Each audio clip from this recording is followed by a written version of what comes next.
धर्म इंसान के लिए है, इंसान धर्म के लिए नहीं।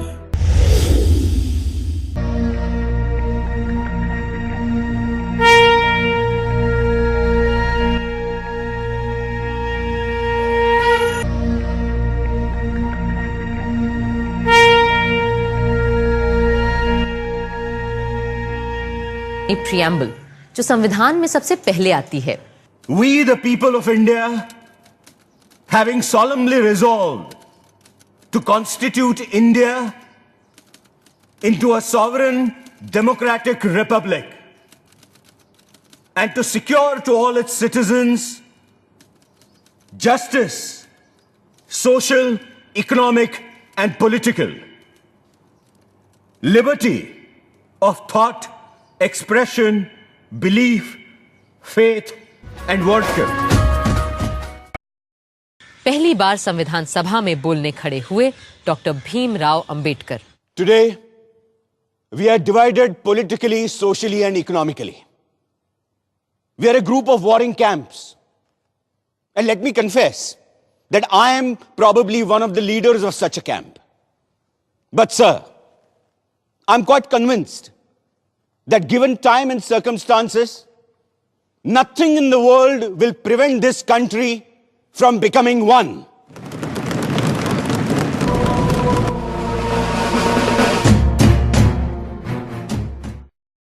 The idea of making a gift of fundamental rights to every individual is no doubt very laudable. The question is how to make them effective. The prevalent view is that once the rights are enacted in law, then they are safeguarded. As experience proves, rights are protected not by law, but by the social and moral conscience of the society. Social conscience is the only safeguard of all rights, fundamental or non-fundamental.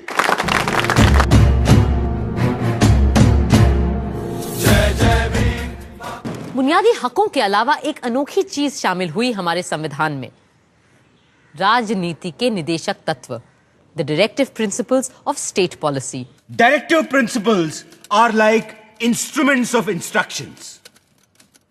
The inclusion of such instructions in such a constitution becomes justifiable for another reason. The draft constitution is not a contrivance to install any particular party in power, as has been done in some countries. Who should be in power is left to be determined by the people. But the group that captures power will have to respect the directive principles. They cannot ignore them. Their breach may not be answerable in a court of law, but will certainly be answerable to the electorate at election time. अगर समाज में कुछ भी असंगत होता है तो अक्सर इसकी पहली आंच आती है माइनॉरिटीज पर। शायद इसलिए हमारा संविधान बनाने वाले माइनॉरिटीज और बैकवर्ड्स के अधिकारों को लेकर बहुत सजग थे।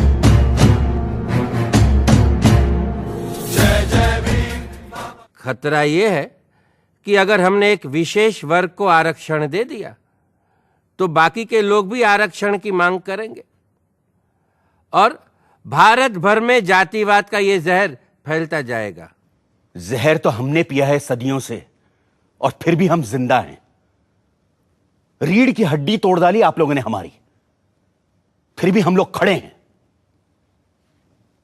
अरे एक बार हमें अपने बराबर आने का मौका तो दीजिए पटेल जी, फिर देखिए कैसे हम आगे निकल जाते हैं।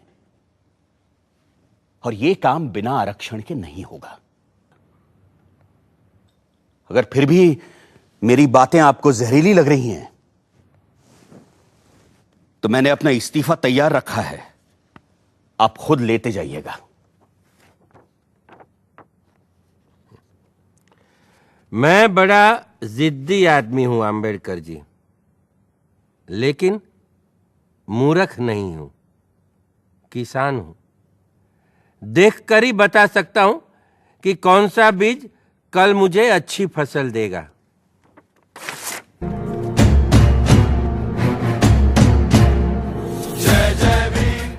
However much you may deny powers to the center, it is difficult to prevent the center from becoming strong. Conditions in the modern world are such that centralization of powers is inevitable. On the other hand, we must resist the tendency to make it stronger. It cannot chew more than it can digest. Its strength must be commensurate with its weight.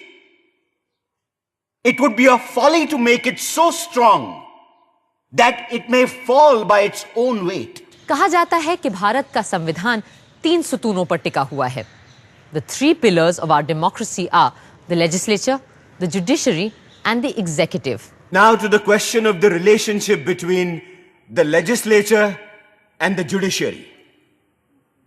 In a federal constitution, it is always open to the judiciary to decide whether any particular law passed by the legislature is ultra-virus or intra-virus. For myself, I cannot omit the possibility of a legislature packed by party men making laws which may abrogate and violate the fundamental rights affecting the life and liberty of an individual. At the same time, I do not see how 5 or 6 gentlemen sitting in the Supreme Court examining laws made by the legislature by dint of their own individual bias and prejudice be trusted to determine which law is good and which is bad.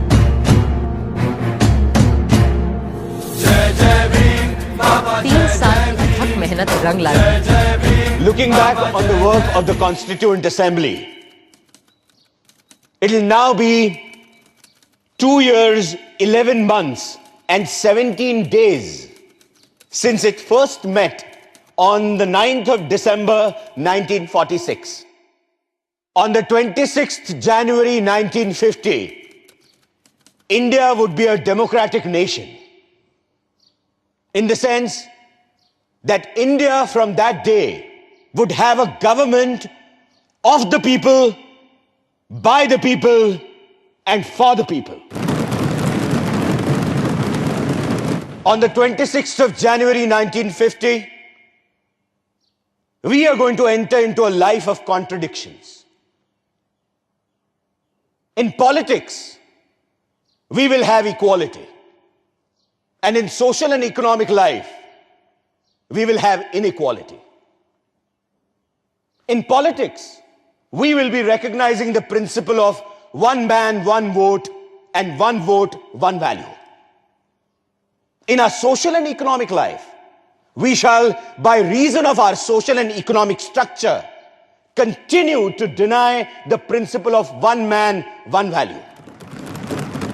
How long shall we continue to live this life of contradictions? How long shall we continue to deny equality in our social and economic life?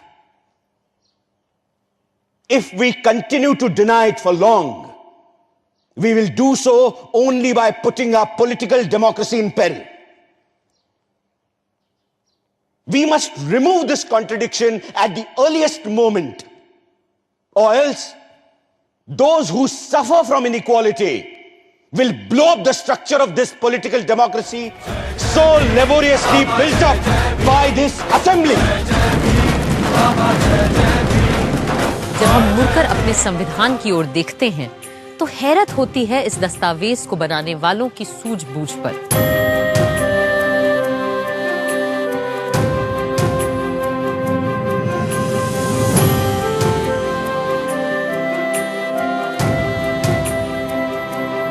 जैसा कि विद्वान Granville Austin ने लिखा है, equipped with the basic qualifications, attitudes and experience for creating and working a democratic constitution, Indians did not default their twisted destiny.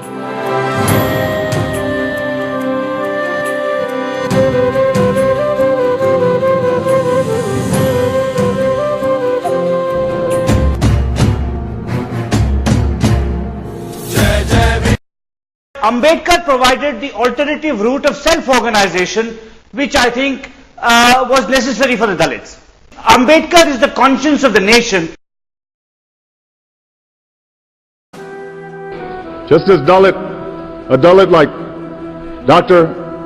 Ambedkar could lift himself up and pen the words of the Constitution that protects the rights of all Indians.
Indian since 1947, since the Mahatma as chosen by the viewers, B.R. Ambedkar.